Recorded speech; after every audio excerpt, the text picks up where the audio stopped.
भगवान शंकर शिव के मस्तक पर, पिंडी पर, शिवलिंग पर धतूरा पहली बार चढ़ाया गया तो फुलेरा दूज का दिन था। इसलिए शिव महापुराण की कथा कहती है जिस दिन कोई मुहूर्त नहीं हो, कोई काम नहीं हो, उस दिन केवल फुलेरा दूज के दिन आप किसी भी दुकान का, व्यापार का, व्यवसाय का, जन्म का, आदि का कोई भी मुहूर्त कर लो, वो कभी ठप नहीं हो सकता, वो बढ़कर ही चलेगा।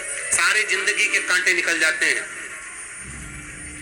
सारी जिंदगी के कांटे समाप्त हो जाते हैं फुलेरा दूज।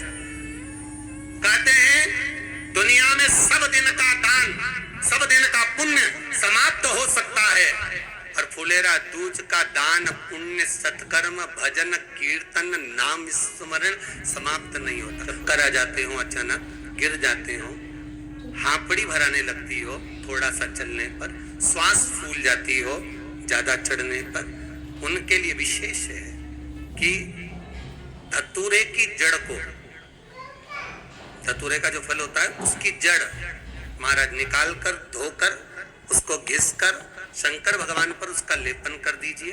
थोड़ी सी जड़ शिव जी पर चढ़ा दीजिए फुलेरा दूज के दिन। उस जड़ को पानी चढ़ाकर वापिस लेकर आ जाइए।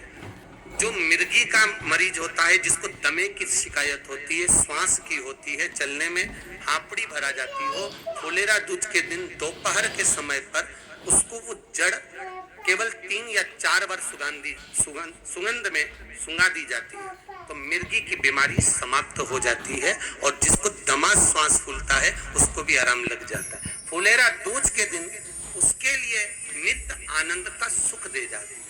और भी ध्यान दें, जिसको बहुत भारी बीमारी हो, डॉक्टर कह रहे हैं कि ऑपरेशन की जरूरत है, ऑपरेशन कराना पड़ेगा, गांठ हो गई है, ये हो गया है, वो हो गया है, निवेदन है एक धतूरा फुलेरा दूज के दिन भगवान शंकर के शिवलिंग पर समर्पित करें और 5 बेलपत्र नंदीश्वर भगवान पर अर्थात भगवान नंदी पर समर्पित करें। जीवन में कितनी बड़ी भी बीमारी होगी वो आगे नहीं बढ़ सकती, ऑपरेशन की जरूरत नहीं पड़ सकती, वो केवल फुलेरा दूज पर हो,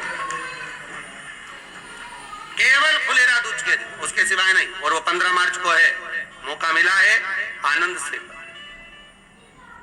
धतूरा होता है विषैला, कैसा होता है?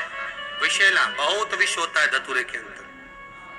पर महाराज भगवान शिव को वो समर्पित किया जाता है जैसे पार्वती जी को लगा, जब कोई साथ नहीं दे रहा, पार्वती जी को लगा जब कहीं से सुख का अनुभव नहीं हो रहा, आनंद का अनुभव नहीं हो रहा, पार्वती जी ले गई धतूरा, पार्वती मैया ले गई उस बेलपत्र को, शिव को। और प्रयास करना, अगर दुख है तो एक धतूरा समर्पित कर कर 1 लोटा पानी अवश्य समर्पित कर।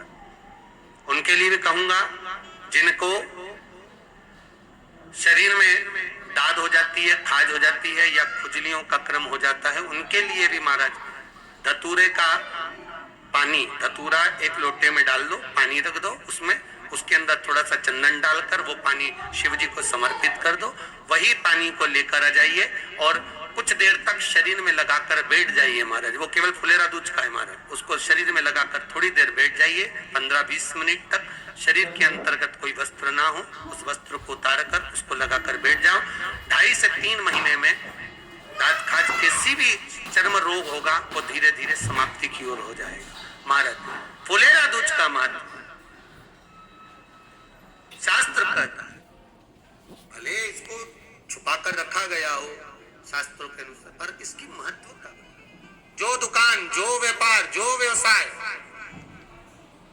और पहले भी आपको कहा, मान लो आप शिवरात्रि के दिन रात को भगवान शंकर को धतूरा चढ़ाते हो व्यापार व्यवसाय के लिए, और वो धतूरा आप शिवरात्रि के दिन सुबह 4 बजे से पहले नहीं बांध सकते, तो उस धतूरे को फुलेरा दूज के दिन लाल वस्त्र में बांधकर अपने व्यापार वाली जगह पर बांध दो।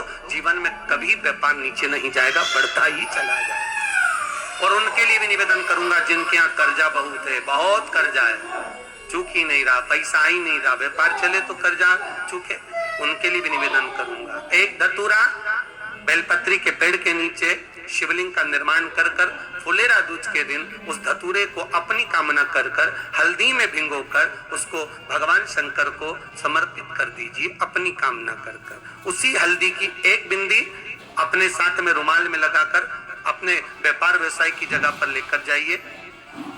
कर्जा धीरे धीरे धीरे धीरे जब चूकेगा, जब लक्ष्मी आएगी तो लक्ष्मी की वृद्धि भी वो करता महाराज। ये फुलेरा दूज के ऊपर जिस दिन माँ जगतजननी जगदम्बा अम्बा स्वयं भगवान शंकर को मौन होकर देख कर लापित होती है, नैनों से नीर बहता, शिव को हुआ क्या, शंकर को क्या हुआ है, योगरदानी को हुआ क्या।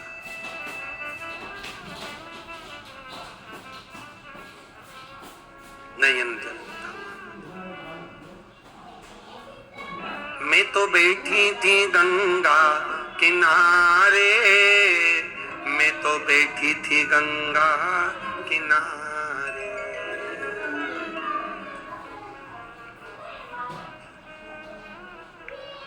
ऐसा धक्का दिया ओ भोलेनाथ, दिल तुझको दिया ओ भोले। कैलाशी अविनाशी इस चित्तवृत्ति के मन की बात को धारण करने वाले, जिन लड़का और लड़की का विवाह नहीं हो रहा है महाराज, विवाह के लिए बहुत परेशान हो गए, उनके लिए भी 5 बेलपत्र, 1 धतूरा, 5 शमी पत्र अशोक सुंदरी वाले स्थान पर, चाहे मंगल हो, चाहे राहु हो, चाहे केतु हो, सारे ग्रह भले अनुकूल है नहीं है, प्रतिकूल है नहीं है, वो अपने अनुसार उसको लेकर शमी पत्र, बेलपत्र और धतूरा हाथ की हथेली में रखकर, जिसका मंगल विवाह नहीं हो रहा, बहुत कष्टप्रद है, हाथ में रखकर अशोक सुंदरी का स्थान सबको मालूम है ना, भगवान शंकर की जलाधारी पर शिवलिंग, पार्वती जी का हस्त कमल, जहां से चरण जल नीचे जाता है, राइट भाग गणेश जी का स्थान, लेफ्ट भाग कार्तिकेय का स्थान, जलाशय में से, जलाधारी में से जो जल नीचे गिरता है बूंद बूंद, वो शंकर भगवान की 5 लड़कियां, जया, विषहरा, शामरीवारी, दो तली और देव। शंकर जी की 1 लड़की और अशोक सुंदरी 6ठे नंबर की, उसका स्थान, इन पानी जो जाता है उसके बीच में जो मोटी सी लाइन होती है, उस मोटी सी लाइन पर जो स्थान है वो अशोक सुंदरी का स्थान है। किसका स्थान है? अशोक सुंदरी। शंकर भगवान का संपूर्ण परिवार, जलाधारी माता पार्वती जी का हस्तकमल, चरण, राइट में गणेश जी, लेफ्ट में कार्तिकेय जी, बीच में अशोक सुंदरी, और ऊपर से जो 1-1 बूंद पानी गिरा रहा है वो है शंकर भगवान की 5 लड़कियां, जया, विषहरा, शामरीवारी, दो तली और देव, शिव की 5। तो जिनका विवाह नहीं हो रहा, अशोक सुंदरी वाली जगह पर हाथ में लेकर वो धतूरे के साथ शमी पत्र, बेलपत्र समर्पित करें और बाबा से निवेदन करें, बाबा आपकी कामना पूर्ण, फुलेरा दूज करें। अशोक सुंदरी पर जो धतूरा चढ़ता है, वैसे तो अशोक सुंदरी पर धतूरा बहुत कम चढ़ता है, केवल एक फुलेरा दूज का दिन ही ऐसा होता है जिस दिन अशोक सुंदरी वाली जगह पर धतूरा चढ़ता है। अशोक सुंदरी वाली